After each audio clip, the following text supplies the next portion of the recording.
All right, this is a video on mindfulness, and we're calling it Creating Freedom by Interrupting Compulsions. So what is mindfulness? Well, it's having quite a moment. Actually, it's having quite, practically a decade.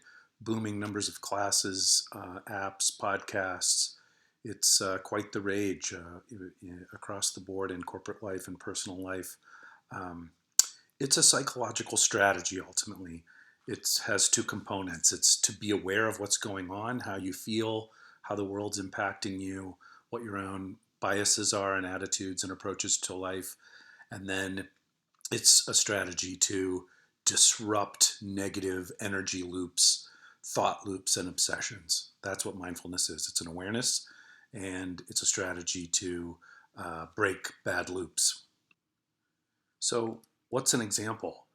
An example of just at the awareness level is, you imagine that you've got a problem playing video games, and you tend to play video games when you have anxiety about your schoolwork, and when you have anxiety about schoolwork and you get behind on video games, your parents tend to come pester you about your homework, and you tend to snap at them, and then you tend to have anxiety throughout the night and into the next day and be irritable.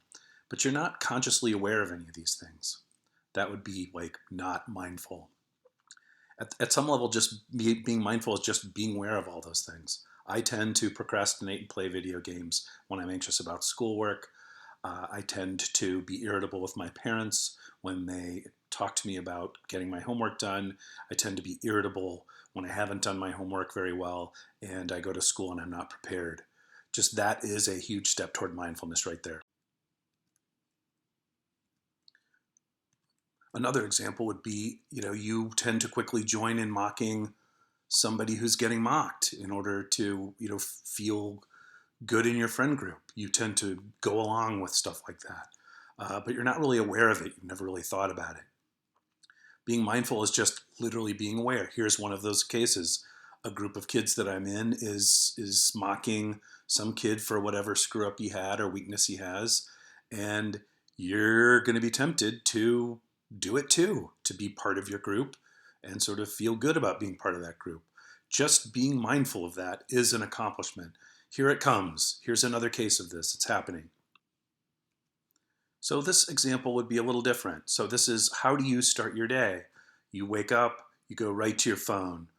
Social media, you're on your phone on the way to school, you eat breakfast on the way to school, you're looking at YouTube videos and on social media in the hallway before classes start. During class, you're always tempted to try to check your phone, go to the bathroom, check your phone, look at your computer messages, whatever, versus starting your day like with a very different plan where you wake up and you don't check your social media right away. You think about what you're grateful for that day. You actually eat food and taste it. You pay attention to the people you're talking with and eating with. And you talk with your friends before school, and maybe you study a little bit before your classes. And you do that as a conscious decision. I'm going to frame my day this way rather than that way. And would be a huge step forward in mindfulness. So here's another example that has awareness and action. So you unmindful would be you obsess about your grades or your popularity, some crush you have, and that obsession just it keeps you awake. You keep coming back to it. You keep focusing on it, but you're not really consciously aware that it's an obsession. It just is an obsession, but you're not aware of it as an obsession. In a mindful condition, yeah, I've got this obsession. Um, but then you're aware of it. You're like, okay, here it comes. I'm thinking about this person again. I'm thinking about this grudge again. I'm worried about this class again. Uh, and here is my strategy for dealing with it. I'm going to think about this instead. I'm going to talk to my mom. I'm going to do this other thing. I'm going to meditate. I'm going to break this cycle. And here's how I'm going to do it. That would be mindful. So, how is mindfulness effective? Uh, First off, it doesn't guarantee you're going to have a good day or anything. It's not a silver bullet. Mindfulness is one strategy. You need a lot of virtues to live a good life and thrive. Um, but so mindfulness is effective in that it interrupts, it intervenes in the flow of experience and creates opportunities to see and choose and do something differently, in particular to escape obsessions. That's really what mindfulness is about. It opens freedom by interrupting obsessions. And you can interrupt things spontaneously where you're like, oh, this is one of those cases where blah blah blah, and you're aware of it and you interrupt it. Or you could plan it, like you could literally put alarms in your phone to make yourself aware at different times of the day, to be aware of something or change your behavior or make sure you do something. Or it could just be habitual where you do it every day and it becomes a habit, like some morning ritual or before bed ritual. So, the also it's effective because if you're not mindful, often obsessions work over time because they convince you that the way to get out of them is to just obsess more.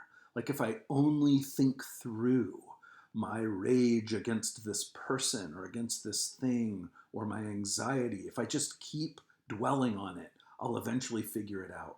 And that tends not to be true.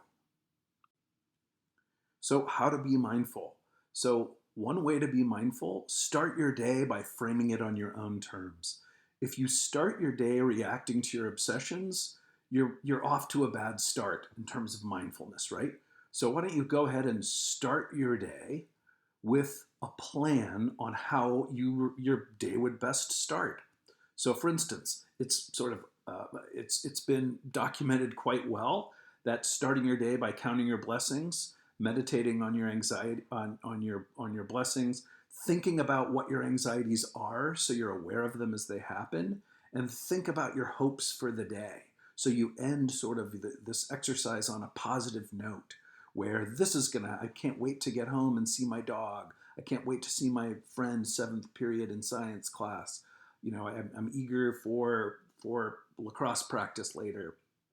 You could journal, you could pray, you could meditate, right? These are also ways to be mindful of your day. These are my blessings. These are my anxieties. These are the hopes. You could eat breakfast with somebody, focus on enjoying your food and your companion, as opposed to just wolfing down some calories and some caffeine on your way to school while you check your phone. You can develop interrupting reset habits during your day where you could focus on a friend, like, I'm going to have lunch with this friend every day because this is a great thing for me and it breaks my anxieties, something like that. And then you could just catch yourself in the midst of your anxieties as they happen, and that they don't need to run your life. Like, you can interrupt them. That's how to be mindful. To if you start being mindful, you'll see that it works, and then you'll just have that much more faith in the possibilities of being mindful in your life. So mindfulness is often confused with meditation. Meditation can be a very highly effective mode of mindfulness. It's only one mode. It's often misunderstood as, you go up you have to be at the top of a mountain, or you have to be on a yoga mat, or you have to sit in a certain pose, or it's like really grandiose. And it can be. You can meditate in all those ways, but it's really at its most basic level. It's focusing on something that takes you away from an obsession. So, for instance, breathing. Your breath is always there, and just the rise and fall of your breath. If you could just focus on it and even count your breaths for 5 minutes and break the cycle of your obsessions and thoughts that are sort of dominating your mind in a negative way for 5 minutes, I think you'd be really surprised at how your obsession really gets its back broken if you do that several times a day. And as we said before, mindfulness is not a silver bullet. It's one tool in your leadership toolbox.